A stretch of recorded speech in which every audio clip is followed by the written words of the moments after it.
আজি নতুন এখন ৰেষ্টুৰেণ্টত ডিনাৰ কৰিবলৈ আহিলোঁ। আমাৰ হোটেলখনৰ একদম ওচৰতে আছিলে ফেমি পেলেচ বুলি এখন ৰেষ্টুৰেণ্ট। ইমান ধুনীয়া আছিল নহয় ৰেষ্টুৰেণ্টখন দেখি। তাতে আজি সেইকাৰণে আমি ডিনাৰ কৰিবলৈ আহিলোঁ আৰু কিছুমান নতুন নতুন ডিছ ট্ৰাই কৰিলোঁ। এইটো কি আছিল বা নামটো পাহৰি থাকিলোঁ ন, এই নাম চাম নাজানো আৰু খাব লাগে মুঠতে। বৌৱে অৰ্ডাৰ কৰিছিলে এইকেইটা ষ্টাৰ্টাৰ। এইটো বানীৰ পূৰা টেষ্টি আছিলে। নতুন ডিছ ট্ৰাই কৰিম। এয়া বানীৰ ডিনাৰ আৰু এয়া আমাৰ ষ্টাৰ্টাৰ।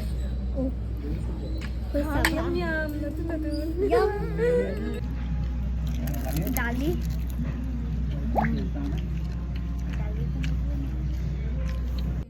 আৰু মই অৰ্ডাৰ কৰিছিলোঁ গ্ৰিল প্ৰন উইথ ৰাইচ, লগতে বইল ভেজিছ। বহুত টেষ্টি আছিলে।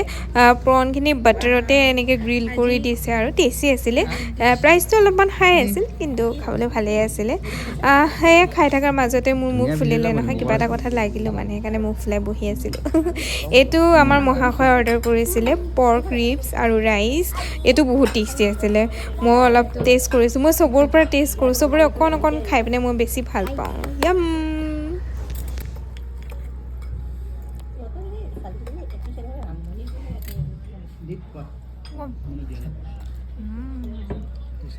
গুড নাইট ৰাইজ।